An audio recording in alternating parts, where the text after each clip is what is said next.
Abitibi, which is almost 1,000 miles straight north from here. It was really the end of the world up there. It was the end of the roads. Anyway, they went up there and they would receive a piece of land from the government, and they had so many years to develop so much of it, and they would end up owning the property. Well, one of the couples turned around immediately and came back to the States. They didn't want any part of it. My parents were up there for about 12 or 15 years. My sister and I were both born up there. And in 1943, it was just plain too much. The land had little value. The seasons were so short that they couldn't grow anything. So anyway, they were dying. Nothing was happening up there. The third couple stayed up there, the Martells, Arnaldo Martell. They stayed up there and until their death a short time ago. Anyway, in '43, my folks came back to the States, and my dad was a carpenter, and he was working wherever he could. He had two young children. So the military was not interested in him. He had signed up, but because of the kids, they never called him. He would work, and we got an apartment from my uncle and my aunt. They owned a duplex on Webster Street, and we had half of the duplex. Our half of the duplex did not have heat.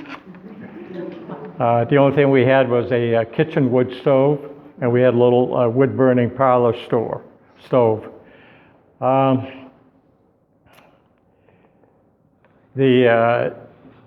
My uncle and aunt, which lived on the other side, had the steam heat and all of that.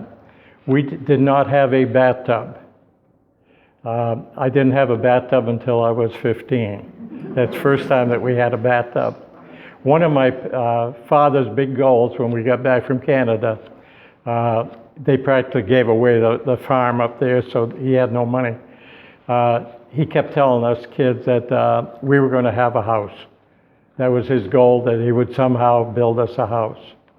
And we were quite happy. Hector said that everything went well with them. Everything went well with us.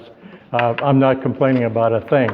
But our immune systems were totally great by the end of it. We were tough. And anyway, so we went through that. We finally did build a house in 1954. In 1955, we built a second house, sold that, and within 2 years, my father's mortgage was wiped out, and we had a nice house. As I was growing up, I was a typical French-Canadian little Catholic boy. My mother was extremely religious, and I'm not sure if you folks have heard of the perfect Catholic family, but that's if you have a boy and a girl, you're going to have a nun and a priest. and that was my mother's ambition. If all else failed, that she was going to have a nun and a priest. Half of it worked. My sister did become a Holy Cross nun. Eventually, she became a missionary in Bangladesh, and she died in Bangladesh. But anyway, the other half wasn't working so good because I explained to my parents that I really like girls. And I said, that really doesn't compute. That wouldn't work out at all. So they were still insistent that I had to be a priest, and that my dad was okay. My mother was really, really pushy. And eventually, to get out of that, I joined the Army at 17. And that was the end of that little plan for good, forever. Growing up, I remember the lawn parties. It's been mentioned. I thought that was one of the biggest things. We'd have the St. James, and then later on in the summer, the VFW held a lawn party. I remember the skating. I wasn't all that good. I remember Hector skating and some of his family, and you guys were really, really good. So that was unbelievable. Sports-wise, I wasn't too good at that stuff either. I tried to play hockey, but I was more like a puck than I was a player. So that didn't work out. We used to have a lot of baseball down at the bottom of Ferry Street. During the heyday of the mills and stuff, those were tenement buildings. And probably 3/4 of the people that worked in the mill lived right there at the foot of Ferry Street in those tenements. They eventually burnt, and then they turned that into baseball fields and stuff. Sunday afternoon, everybody would head down bottom of Ferry Street and enjoy all their locals, all their friends and neighbors and who were playing baseball. I was on the Little League. I kept the bench warm. If a game got so bad that we couldn't possibly win, they'd put me in. So anyway, so that was all right. It just wasn't my thing. But I enjoyed it. I had a lot of fun. At school, we played marbles a lot. I remember when the gymnasium at St. Jean was built. That was 1954. I graduated from 8th grade at St. Jean Baptist Catholic School in 1954. And when the next session of school started, is when they opened the gym. So we never had a gym, and we didn't have any athletics or anything at the school. After that, the students did have a chance to play basketball, and stuff. So that was pretty good. Like I said earlier, I left when I went in the service. As soon as I got out of high school, I went directly into the Army. And but I've had a great life in Allenstown. I wouldn't give it up. I wouldn't trade it for anything else. There's still a lot of people there that I know, and Pembroke too. So anyway, that's about it for me, Jim. About where you live?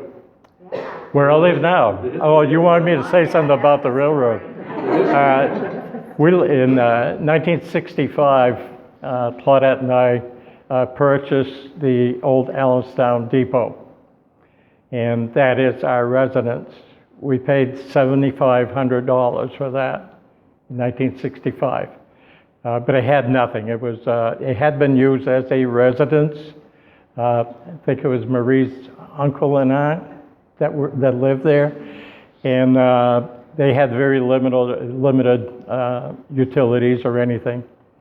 So anyway, we managed to build it up ourselves, trying to retain the history of the depot, and at the same time be able to raise our children, our family. The railroad stopped in 1952, so we did not get to see the railroad there. Of course, I was in school when the train would go by the school, set fires, and the kids actually used to go out. They'd let us out of school and go out and stomp some of them down. And that was a daily thing when it was really dry in the summer. It was an automatic thing. You heard the train coming, and then you heard the fire whistle go off. So I think they were linked together. So I don't know. We can try again, Joe. He's trying to get the finish up. Thank you so much, Armin. You're very welcome. Thank you. Well, once again, we get to have a moment where, if anything got triggered of your memories you'd like to share, please do. Chet? Well, you talked about the mills and that they had apartment houses for the workers. My mother, before she got married, used to live in one of those apartments. She was on the 4th floor, and there was no running water. There was on the other side of the railroad track that separated the Ferry Street and the corporation building, there was another street, and the people on the 4th floor would take their buckets and take that water bring it up to the fourth floor, heat it up, and take sponge baths. And that was really once a week. So that's what it sounded. That's what it How sounded. often did you sponge bath? Just once a week. I was the rule. Personally, because I didn't grow up here and don't know about these things and I'm not as old as you guys. I was thinking, no tub until 15. Oh God, I wonder what happened. Okay. Sponge baths, okay. Any other memory triggers? Yes, Hector. Because I lived on Ferry Street, when I looked out the front window, we looked across, there was a store, which somebody mentioned going to the ball field, because we had the ball field right down there. But when I was a kid, I used to deliver lunches to the mill for 2 or 3 of the people on the street. I'd come home from school at noon, pick up my father's lunch bag, go across the street to Mr. Lolubedi, pick up his lunch bag, and there was another one, and I can't remember who it was. And then I would walk through somebody's yard, we didn't care in those days, go across, down to the railroad, but on the way over there, I don't know if any of you remember, but in the 40s and the 50s, there were some gardens. In the 40s, there was the Victory Gardens, and they were masterpieces. Where I walked by, I can remember the rows of rhubarb, the rows of lettuce, the radishes, the corn, it planted in little beds like it was a painting. Mm-hmm. And everybody on my street, just about everybody, had a little garden of their own. My grandmother had one.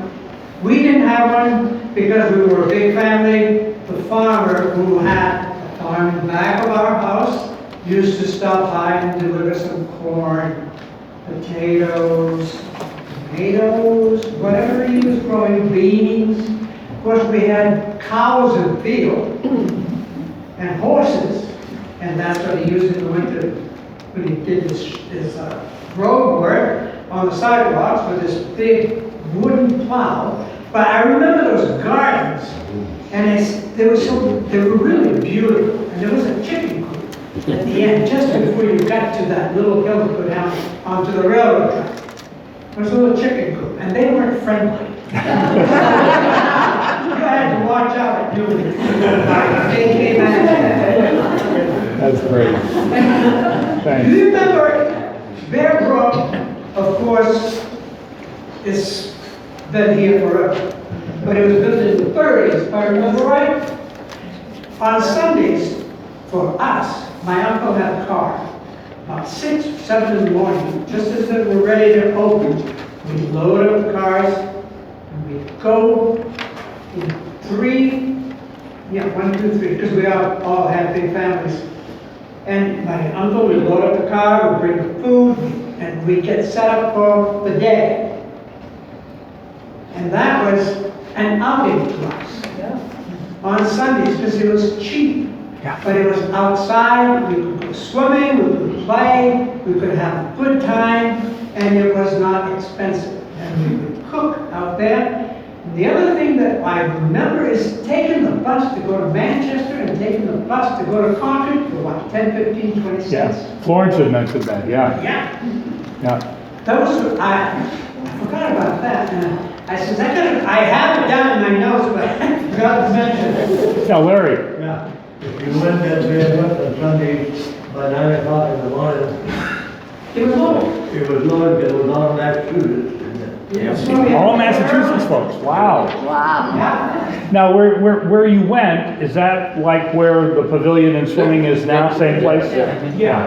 But we went in the woods, the furthest away from the crowds. Yeah. So that's why we had to go early, so we could reserve those 2 or 3 tables for 2 Yeah. or 3 families. Yeah. And then we just walked all the way down to the showers and the house, the bathhouse. Yeah. And the water was cold. Oh my God. Still- And Bear Brook had a snack shack too. Had a snack shack, Yeah, even it then? did. You have hot dogs and Wow. Coke and candy and ice cream. So because it would be on the other side of as you cross now, there's that little bridge just as you cross the bridge after the main beach, that's where the snack shack was. I'll be darned. Larry, did you have something more? Yeah. If I'm in the night, correct me here, but I believe that the bat house at Pembroke was built by the CC, right? Probably. Yes, yes. Both the olive branch was built by the CCC. It was all CCC stuff, yeah. Yes, Ann? So this is a borrowed memory from my mother and my uncle Charlie. Some people might remember my uncle Charlie Whitmore, who got it in his head, I think it was 1970 or 1972, that he was going to be a write-in candidate for Congress. Now, I'm not quite sure, but that it shows a feeling of ambition, if nothing else. And he wanted to show, because, Manchester was his district, and he wanted to show that he was sympathetic to Catholic voters. And he didn't know how to do this. So he wrote my mother, who was a good Catholic girl from the North Shore of Boston, into, take me to Mass. And she went to church in Concord. She's like, why do you want to go? He said, no, we're going to go to St. John's. And she was horrified because it wasn't her church. He didn't win, but we got a lot of really great bumper stickers that said Whittemore out of it that we put in our camp chests. Great. Florence? Yeah, hearing just a little bit of the mills brought back another memory. I used to see in the summer these mothers with at least 4 children coming up Broadway. They crossed over by our house and continued on. My dad owned property on Church Road. We had 4 fields down there. And we had the best blueberries ever, high bush as well, and some low bush. But those women and those children, when they went back down to Suncook, had what we call milk pails, because that's what we milked into in those days. And the kids had smaller pails, but everybody in that family picked blueberries. They packed a picnic lunch. They'd be over there all day. All day? Yeah. Great. Yes? I'd like to mention some of the people that I thought were very important. And one was Jed Pitsey, the town moderator for years and years. One was Mr. Rainville. He and Mrs. Rainville had the shoe store where we went, and he would give the children a little trinket, usually a ring if you were a girl. Yep. Then he'd peel paper off and wrap the shoes up, and out we go. And our kids just loved to go there. And then there, on Pembroke Street, there were the Kimballs. There was Bill Kimball and Barbara. Yes. And then there was Ruth Hill and her husband. And those were the people are so much important to me too. It's not just the places, but the places where the people live. And those are the things I remember. Yeah, and even as a person who's only been in town 11 years, that's my situation. People that really had, made a mark on me were Ruth Hill and John Satterley and Jim Bassler, your brother, and all. And I gave Ann a packet of pictures that I have on my transfer to my computer, and some of them are Bertha, which I particularly love. Yes, ma'am. Tacking on to Mary's, I remember Reed Palmetta, who basically was a farmer in the community, but he went a step beyond. He hired all the young people from both the village and Pembroke Street to pick strawberries. I think it was, we got 3 cents a basket, and we picked raspberries and we picked peas, and he would transport us all in an open truck and drive us up to what is now or was the Plazawa Country Club. But those were all fields, his fields. Yeah. And there's a picture in that too of some of those. And that was a really great memory. Jack's father had a dairy farm up there that traded cattle, and those fields were all open. There were no trees, no houses. It was just entirely different, a big red barn. Larry? Yeah. I remember my dad saying that they would, in the winter, they would get on one of those giant, the double runners, with 12, 20 people on a sled, and they would start on top of Broadway and end up on Canal Street. Wow, and nobody died. Yes, sir. I'm gonna talk about beverages. I remember on Last Street, the liquor store, when you'd walk in the liquor store, you get a little piece of paper, a little wooden pencil, and you would write down What the you wanted. number of the liquor you wanted. You bring it up to the clerk, he would go out back, he would get it for you, he'd come back, they had this stack of brown paper, and he would put the bottle in the paper, he'd wrap it all up, and that's how you got the booze then. I'll be darned. That's Bob. But the other Nope, sorry. beverage is Yep. milk, and I see Keith back there. I Yeah. remember Door to door. his grandfather, Arthur, Richard. He had two people working on the milk truck with him. They were the two Lavoie boys, Peter and Morris? Morris Lavoie. And the milk that they used to bring around was in glass bottles Yep. with a little cardboard Oh, yeah. cover. Wow. You Yep. just would peel it up and cream, they had cream on top of the milk bottle. Yep. And you could either mix it or you just take the cream out.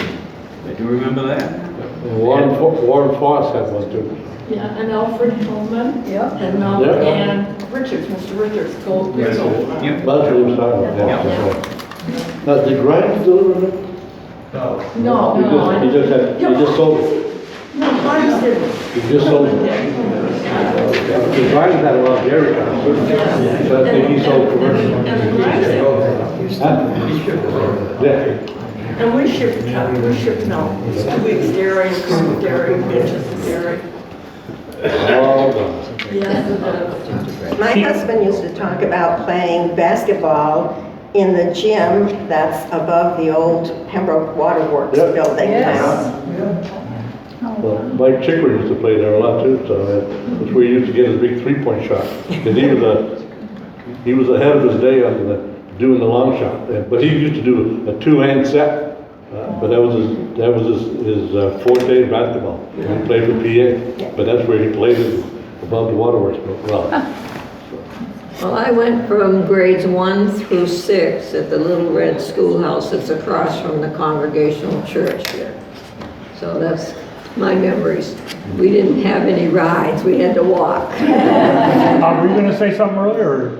Well, just, little things, like how the railroad got, the Suncook Valley Railroad got its name as the Blueberry Express.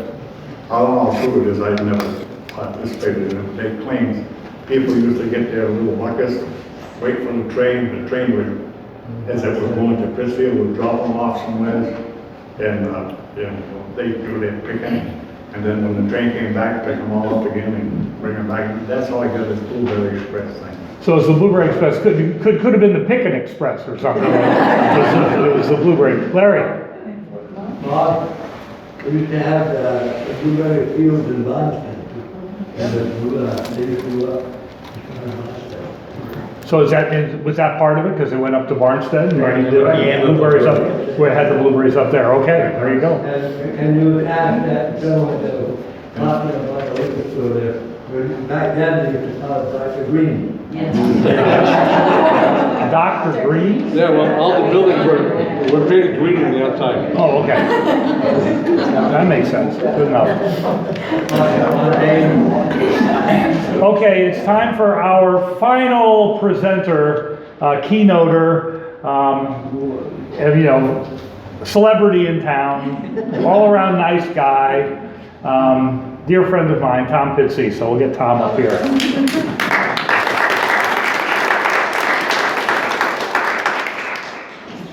And while the speakers, he's the youngest. I like how you broke the last place because I missed I like that. Well, I was confident in my ability to yank earlier speakers, but I wasn't sure I could stop him once he gets going.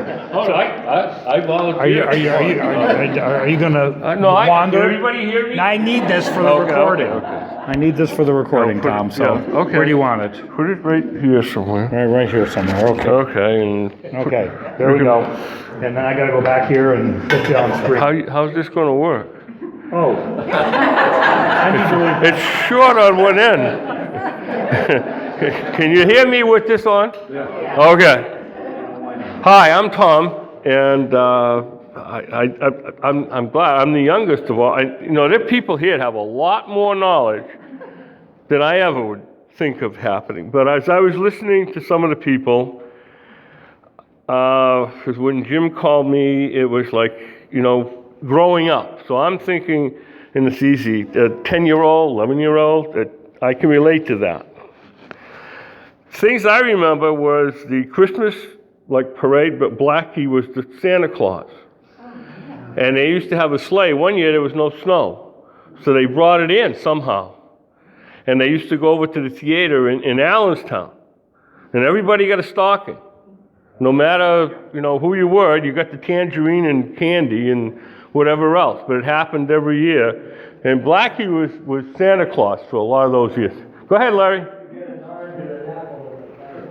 Huh? An orange and an apple. Big chestnuts. The other thing about Christmas was the lights on Main Street. They used to string them. George Michaels, I remember, he worked for public service, and they go out and the businesses would pay for them, and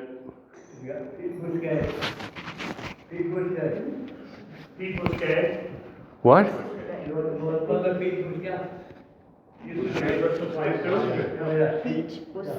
My ears are plugged up because I've been outside working all day, so I don't hear a word you say, even with my hearing aids. Pete Bousquet. Huh? Pete Bousquet used to do the lights? Yeah, Pete Busquet. Bousquet. Busquet, they say Busquet. B-O-S-Q-U-E-T, Busquet. That's the French way, but they used to say Busquet, It's like when I went to an Irish high school, it was Pettit, Mr. Pettit. Okay with me, brother, whatever you say is okay. But, those are things, but they used to string, lights up and down Main Street for Christmas every year. They really, it was one of those things to stop by. The other thing I made a note, and in a way it's been touched on, but everything was local. You could find anything you needed right around the two towns. You didn't have to go anywhere. I mean, there was men's shops, ladies' shops, bakeries, you name it, it was here. You didn't have to, and like somebody mentioned the bus ride. Like going to Manchester to see a movie was a big trip. Big time. I mean, that was, whoa, I'm going down to what? The State Theater. That was the big one, right? And all the rest of them. They also had an undertaker.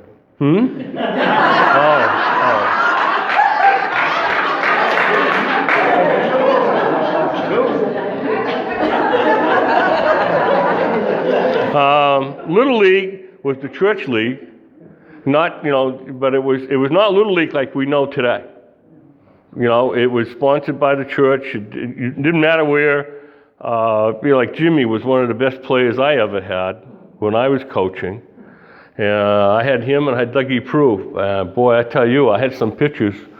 That's where Charlie Boshin, you don't all know, but Hector will know him and some of the others. And he used to umpire. And Dougie used to throw peas. He was good. And his kid brother Donnie was the catcher, and he was a very good catcher. And we're sitting there, and Donnie put his mitt up, and Dougie's hitting the mitt, and Charlie's going, ball, and I'm sitting off to one side, and I keep looking. I'm saying, what's going on here? So I got behind the screen. They're going over the place. I finally called out. I said, time out. I said, Charlie, there's strikes. He says, I know, but I got to help the other team. They can't hit them. True story. But you started at 10 years old. The top end was 14. So if you were a 10-year-old and you were up against a 13 or 14-year-old guy, I tell you, but by the time you get to 14, you'd learned a lot of, you'd played a lot of good ball. But it was not the formal, and it was good because we used to have to buy the hat, right? Yeah. And they gave us the shirt. The Braves, Phil's, yeah. I mean, there were like 4 teams, whatever it was, and that kind of thing. And skating, the skating rink, and the show was when they were building the gym, one of them that I remember, because they used a light and they strung it from a crane. It was being used to put the gym together. Melvin was skating. He must have been skating. No? Oh, and then Mr. Hamill on School Street. He was another one. And they did that one. And then I heard the story about the top of Broadway. My father used to talk about that. But they turned off, went down Front Street, and they got down to the train station, and then they'd hike up over past the High Street School and get back up to Broadway. You tell a kid to do that today. But when I was a kid, he used to close off Union Street by the fire station. And he used to go down Union Street down to Front Street. And they'd close it, and they'd make sure that there was snow there, but you always had a place to... Yeah? And then baseball, we all played baseball. You'd have a game in the morning, game in the afternoon, and play at night. That was it during the summer. I mean, that was the only game. I don't know what the girls did. Don't ask me. And I wasn't into girls then, so But, we'd play, and there was the High Street School, Sam's Field. I don't know who Sam was, but over near Johnson's where the flower place is, right near, there are a couple of duplexes in there, and there was a field. And it was Sam's Field. Now, don't ask me who Sam was. We used to play baseball there. We used to play football. I remember playing football on New Year's Day, a bunch of local guys. You used to play baseball at Suncook Bank? Oh, in the open field, yeah. Well, that used to be a church down there. I've only seen a picture of the steeple, but there was a church. That's where Church Street comes from, is that there was a church at the end of Glass Street. And I've only seen a picture of a steeple looking down Church Street. I've never seen an actual picture of that church. You've got the church? On Glass Street? No. Church Street. That's why Church Street is Church Street. Church Street, yeah, but the church was at the end of Church Street, not on Main Street where I live. No. There used to be a Baptist church. That's the one that was on the corner where the park is now. Where Dean was. There was the church there where the brick building is now, yeah. And then they went up on the corner of Broadway and... Yeah, but I've seen, it's a picture, and I have it at home somewhere, and it's a shot looking down Church Street towards Glass Street, and you can see the steeple. Yeah. But I've never seen a picture of the actual church, just that. I think I have one. Yeah, it could be, because if you do, yeah, because I've never seen a picture of that one. But then my father used to say that back in the late 1800s, there were bar rooms in all the cellars around town. I think I had a great uncle or something had one too. And I know my mother had a brother who was a bootlegger, but he lived in Bow. My mother wouldn't admit that. Yeah, they used to go down in the river and throw the hooch in the river if the bad guys showed up. I remember your grandfather playing cribbage with Lady Jimo and all that bunch. They used to be in the corner where the Mason block is now. Okay? And your grandfather, he was stone dead. Okay. Yeah. You could be down by the bank there, and you could hear him talking. But I mean, those are the only thing I've seen has been talked about enough. In the winter, the only game in town was skating. That was it. I don't care how cold it was, we were on the blades. I mean, we grew up on a set of blades until the gym came. And the other thing about the gym, I know you talked about the roofing, and that's true. That was all stuff from the boxcars out of the old railroad. But there was a lot of money that contributed to that was the Whittemore family. I know that for a fact. The Bates family, and the reason some of those other people got involved heavily with that is that it was, and it worked out. It was an attempt to create like a community center, because there were leagues there. There was men's leagues, there were high school leagues, there were but there were no rules. You could come from anywhere and play, and that kind of a thing. So, but there were a lot of money from a lot of different areas that went into that project. Yes. I remember playing St. Jean, anyway, If it got real cold, your fire would come up there. I remember the fire keeping me with a hose pan. Oh, yeah. But I can see, they'd go out, they'd make ice, the colder the night, the more ice they'd make. And then if they were gonna skate or something going on, they'd use hot water. And then that was glass. Yes. There was also a bowling alley in that gym. Yes, yeah, we had a curate to put a bowling alley there. Yeah, but we didn't find out till afterwards that it was 4 feet short. Yeah, that was one thing I found out after. No wonder I was pretty good at it, right? I mean, 4 feet short. And yeah, there was a bowling alley. Well, that's, yeah, there was a boxing ring down there. Different curates did different things. Yeah. No, our gym had a boxing ring in it. Yeah, I never. Old man St. Laurent used to run. Yeah, okay. But anyways, that's all. That runs out my notes, so. Oh, my God, let's give him some applause. Thanks, Jim. Tom,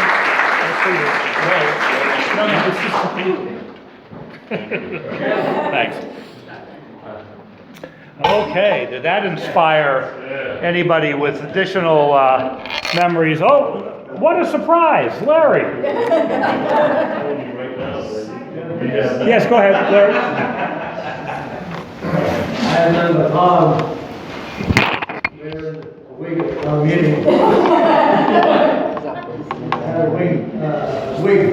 You already got that on the one. Oh, what town meeting? Yeah. Yeah. I got a picture of you. Yeah, well, that's a real collection item now. I don't own that, unfortunately. Oh, no, yeah. Yes, sir. There's one of my father. My father used to buy way back when. I don't remember much of this, but there's a story. There was old Leo Flynn with the police chief. Big heavy set man. He wouldn't hurt a fly. Most of the time didn't carry a sign on. But one night he did. And the old man came out to a watering hole down on Glass Street and met, they called him Leo, Big John. Yep. And there was a big skunk down by the offices of the mill. And this is a true story. And my father, he liked to do that. He'd get everybody else going. Anyway, he said to John, shoot the skunk. Well, I can't do that. And John had a very high-pitched voice for a man of size. I can't do that. So my father said, well, give me the gun and I'll do it. Now my father could hit this wall right here. He had a handgun in his hand. No way. So the old man unloaded it. Missed the skunk, obviously. Handed the empty gun back to John and went home. Now when the rest of the world shows up, here's John, boy John. Everybody, police in other towns. And Monday night, my father had to go to the Board of Selectmen's meeting to keep John's job. He had to go tell me. He said, no, I really did that. That's a true story. That's what happened today. Okay, who's yes, sir, right? Question for the elder, Bon Gerard. Yeah? Do you remember the snowshoe? Like club and the drum and bugle corps used to come and have parades. Did they have Green gold uniform, yeah. Right. Did they have the parades in town? Yeah. Yes, they did. The Lion Door, yeah. And, that's another funny one. Yep. I think it was in January, I'm not sure. Anyway, I come out of, it was the convention, snowshoe convention in Suncook. And they were parading down Main Street, but they had started way up where the Allentown Elementary School is today. I was on, at the bottom of Cross Street, waiting for the parade to go by, and I went in the rearview mirror, and Paul Reachon, Paul.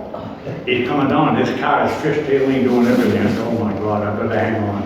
Sure enough, wham. Now, we're both insured by his father, right? We both had a hard time to collect.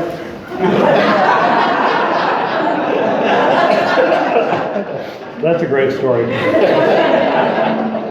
Anything else? Yes, Jack? No, I think a good takeaway between the both towns we talked about in the early days where we lacked for nothing because all our ancestors that lived in the town did what they had to do to make do. I mean, like you said, when you were haying, the hackers were haying, everybody helped out, and there was no, I'm not helping out, he's an SOB or whatever. They all pitched in, that's why I think society survived in those days, in both villages, and not Pembroke, the poor guys, they really had nothing up there. They had no neighbors or whatever. But I think it's just, our forefathers just had the willingness to work and do things together, no matter what. And I think that was great. The mills, when the mills left, it wasn't good. When was that, Florence? Oh. 60s. 60s? Okay, yeah. That's when the money from the mills. Those were hard workers. All the textiles went down south. I mean, we had Emerson Mills, Emerson Loud and Emerson Manufacturing, two of those mills for the longest of time. Then one burnt down in 1982. Yeah. And then we have Emerson Mills Apartments nowadays, but the China Mill was still a big edifice. I mean, I never realized how much bigger that mill was compared to the two little dinky ones we have in town. And that is a humongous sized mill, and all the outbuildings, because they had their own machine shop, they made their own tools. Yeah. And then they had another building that eventually became New England Buff, where they made fabric for milk filters, and then they had a yarn store. I mean, that place, and they made their own power. They had all the canal water. They would, and actually, I think in the 70s they reactivated their turbines. Wow. What I heard, I don't know. It's still going, Jeff. Is it? Yeah. That turbine's still going? And where's that from? China Mill. The big mill on Canal Street, the end of Canal Street. Yeah, wow. Well, Larry. Yeah. Anybody remember the skating rink at Memorial Field? Yep. Yes. There was, yeah. Behind where the town public highway is, right below it. Right there, there's this flat area, and we had a warming hut, and had the sides was because everybody played hockey. Yeah. And they had lights. I mean, if you And they had lights. Oh yeah, you dig deep enough, I think you could probably find a couple of the old light standards buried around it. Because those days they didn't pick anything up, just let it fall apart. Right. That was the beginning of Memorial Field. Oh, it was the beginning of Memorial Field. Huh, okay. Yeah, Jim, Yeah, we were Arnie? talking about all the stores and everything downtown. On Wednesday afternoon, everything closed up tight. I guess everybody took a nap, I don't know, but all the stores would close at noon on Wednesday. And then Friday night was shopping night. Oh yeah. And was that ever wild, because they got paid at the mills, they had money, the bar rooms were just bustling, and the stores were open, it was really wild in town. And occasionally they'd have a band concert, Suncook Union Band would have a concert in the middle of the block, actually, where right in front of George's Restaurant, or now the First National Apartments, but at least once a month, but like I say, Friday nights till 9. A lot of the people would go do this. My mother would go to one of the local markets, and she would order her food. You're talking about pickup and delivery for Walmart? Yeah. They had it then because she didn't have a car. So she'd order her food on Friday night, and Saturday morning they would deliver it to her house. Yeah. Yes. I'm a foreigner, but I got in because I married a Suncook girl. I think one of the most dedicated men I ever met came out from Suncook, and that's Jake Chase. Jake was so dedicated to the town and to the fire for year after year. I worked for Jake, and he would be working on a car, and then all of a sudden the whistle would blow, and he was gone. And he said, "Bill, will you finish up this transmission or something in it?" And I said, but he was so dedicated, and he told me, he said I could retire if everybody paid me. But he was that kind of a guy, and I don't know if you people remember him, but. Oh, yeah. Well, I was in the fire department with him, but the thing he said, I don't know if you ever stuck to it, but for years he would never eat anything made out of a microwave. He thought the microwave waves was going to ruin the food, so his wife Ruth had to make everything from scratch.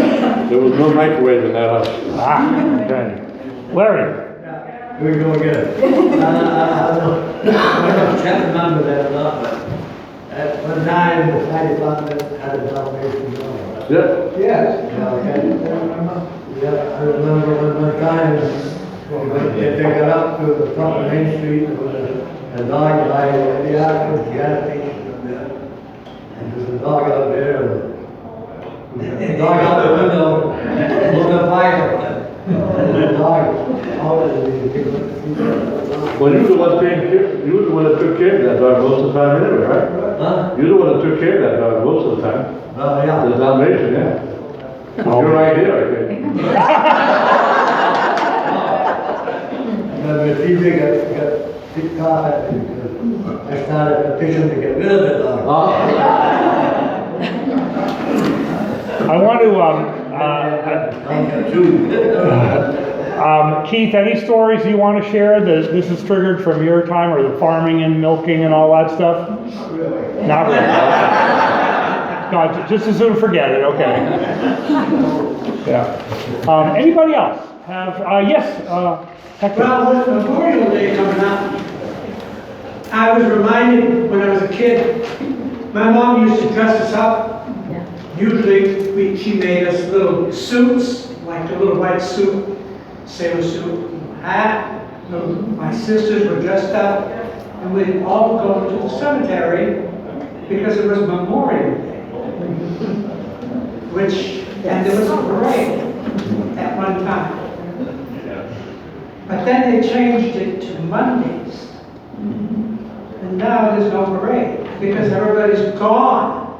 Memorial Day is a field day.